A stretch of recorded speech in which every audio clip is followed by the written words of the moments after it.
Hello, and welcome to the Theological Family Ministry Podcast, a podcast for parents as well as children and youth ministry leaders.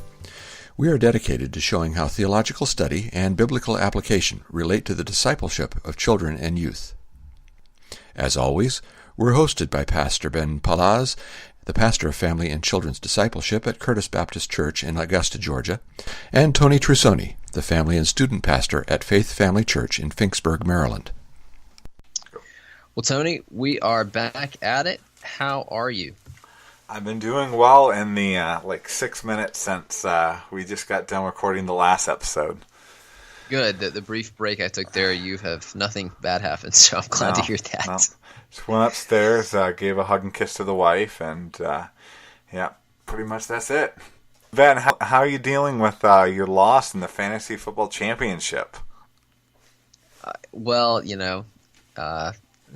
Seeing a biblical counselor, Yeah, it's tough. Yeah, I know. I knew I'd take. Well, Tony, I know that your youth group has made some changes in the last year, and the name of your ministry, I guess, you took on a new thing, and you just launched that this fall, I believe, right? And you guys kind of go in a new direction this fall. We did. More or less late summer, we got a little bit of a jump start on it. Yeah. Okay. All right. And so I really liked what was behind that. And so I want to get into a conversation with you further about that today. And it relates to some other stuff that we've talked about recently in some episodes. It ties in, but this just focuses on this a little bit more specifically. And so, tell us the name of your student ministry. We are Area 51 Youth Ministries is the name, and our slogan that was made up by one of their youth is, "We are the aliens of the world." Okay, yeah, so you're talking about the aliens. Now, some people are really into alien stuff. Have you ever heard that radio show that comes on in the middle of the night with the people, it seems like they can't leave their house without spotting a UFO? Was it Coast to Coast, I think is what it's called? I don't know of that. I have to look that up now. So it's worth a listen. But anyway, the New Testament speaks in similar terms about Christians. So what is it talking about when it's calling us aliens? Yeah, I think it's talking about something other than space aliens, But you'd mentioned listening to that. So I have to admit a sin. I used to hate watch Ancient Aliens, that History Channel show, with that really crazy guy who talks about, how he thinks every historical event, like the American Revolution, had alien involvement in it somehow. And I think the way that I watched it was probably sinful. But yes, I don't think it's talking about ancient aliens and the way that we think of the green people. But it does use the term, especially in a lot of translations, depending on your translation. NIV, I think, renders it alien. I think NASB does as well. But 1 Peter 2:11 really is the main verse on which calling people aliens comes from. And I'll quote from the ESV, which doesn't use the word alien. It says, "Dear friend, I urge you as foreigners and exiles to abstain from sinful desires which wage war against your soul. Live such good lives among the pagans that though they accuse you of doing wrong, they may see your good deeds and glorify God in the day He visits us." So I think actually it's that passage is a reference to the Babylonian captivity of Israel, and the way in which it's referring back to how God's people were far from the land, taken away from their home, and lived in a foreign world to them, like refugees or sojourners, as we might call it today. I think rightfully that would be a great comparison. I think that means when the New Testament calls us aliens, it means that we are in Babylon. We are in a world far from our home, a world that we shouldn't feel comfortable in, much like an actual alien, space alien coming to this world would feel. I think a great way of illustrating that, what the New Testament means by that, was I had a coworker that worked with me at Chick-fil-A years ago, and he was from, I believe, Guatemala, and his family was still in Guatemala. He was in the United States trying to get a higher wage job. But when he was here, he lived as an alien. He was a nice guy, very good worker and everything. But he lived on almost nothing because he sent everything back. He worked almost nonstop with little rest, so that he could send more back to his home, and so he could invest more into his home that he was going back to after several years of working in the United States. Okay, so that's a pretty vivid image for you, and I think for our listeners, considering living in a place that's not your home. So, and taking those admonitions from the New Testament, what does it take for families to decide to live like that? I mean, what needs to click internally for them to make the decisive change in direction to live as an alien and say, this place is not finally our home? I think it means some pretty radical changes, depending on your own family and where you're at, even where you're at in the world. But I think it means giving your kids something better than having more than what you had. So oftentimes, even Christian families are guided by the principle, I want my kid to have more than what I had. And it can lead to a compromise of the faith. It can lead to valuing the things in this world more than valuing what we have coming when we go home, into our heavenly home, into the new heavens, new earth. So I think giving up the mentality, life, I think realizing life is more about investing in eternity than partaking of all that life has to offer, even if it means missing out on the idealized American family. So I think there's going to be a lot that you're going to have to give up if you have an approach of seeing life as with your family, investing into eternity rather than on just indulging, as we're so good in America today at indulging as much as possible. But I think what will make it click, in 1 Peter, it shows suffering. So the alien life, it's not just that verse. The whole first book of 1 Peter, I think, is about what it means to be a Christian alien. And often it talks about suffering, because I think 1 Peter realized that suffering is what makes it click that we are aliens. It's sometimes experiencing difficulty, oppression for your faith, even mocking for your faith is what's needed to help you really see, you know what? I don't belong here.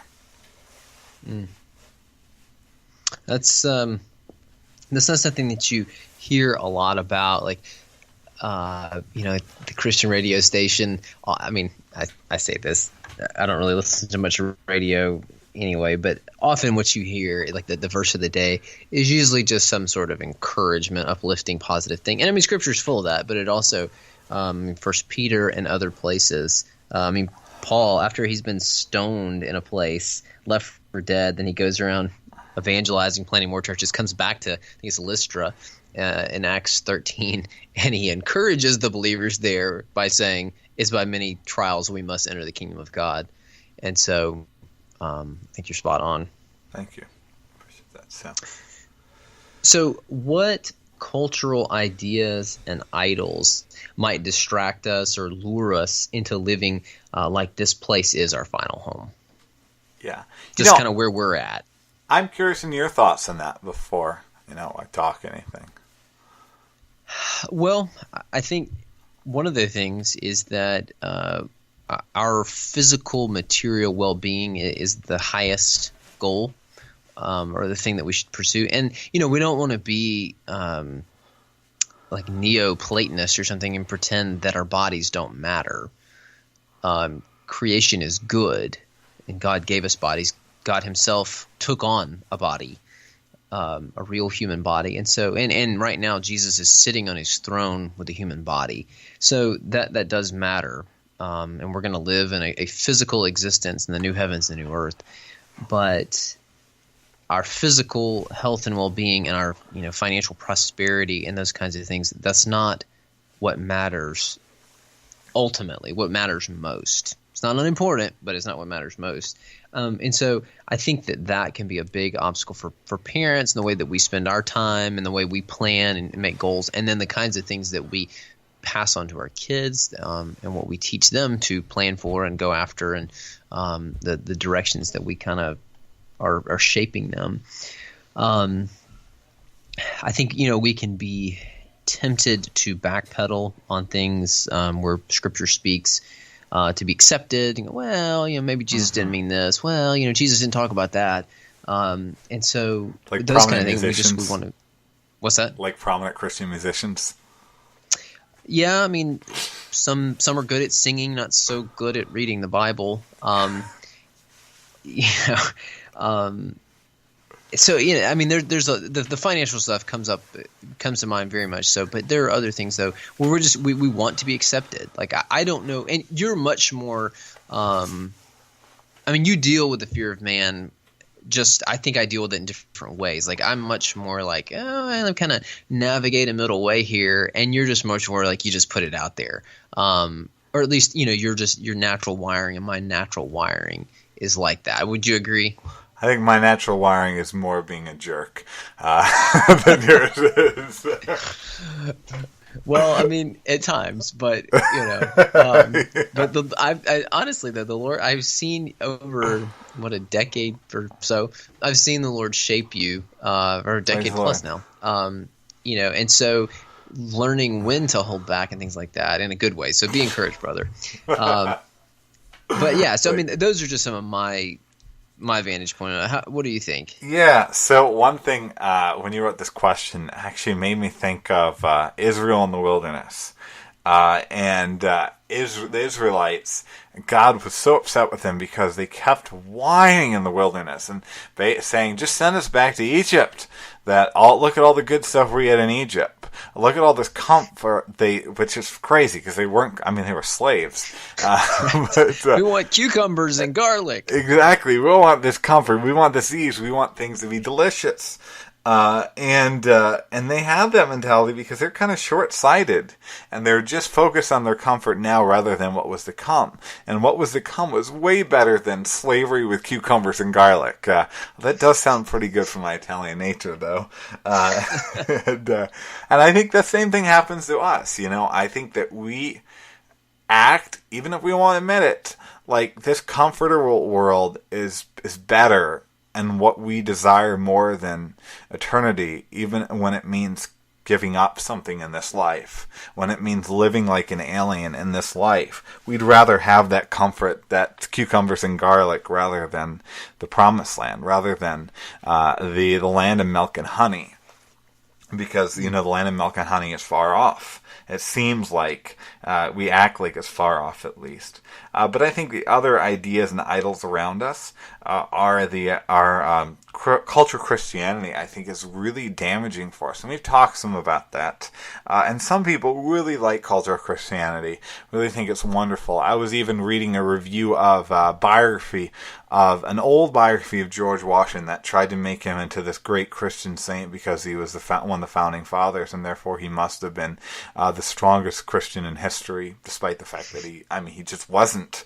Right. And I think that's driven by cultural Christianity, which is really, cultural Christianity is more Americanizing Christianity than it is Christianizing the American experience. It's more allowing Christianity to be shaped by the values of America, whether good or bad, than it is allowing America to be shaped by Christian values. And I think that can distract us from kingdom living. That's really good insight.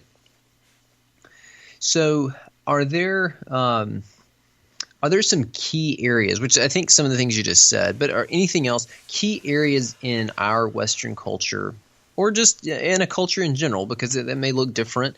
I think we probably both know people who are living in different cultures than one like our own, that you think would be the sort of the testing ground of the allegiance of a family. So, like, in other words, what they think their true home is and what their true loves are, their allegiances, those things will become evident by how they handle these certain areas of life. Yeah, I think there are multiple. But before I say anything, I think, people should be able to see that our children and youth are different, that there's something different about us. That's what 1 Peter is talking about in alien life. I've known of a Christian or confessing Christian that has worked a job for many, many years. A job that there's other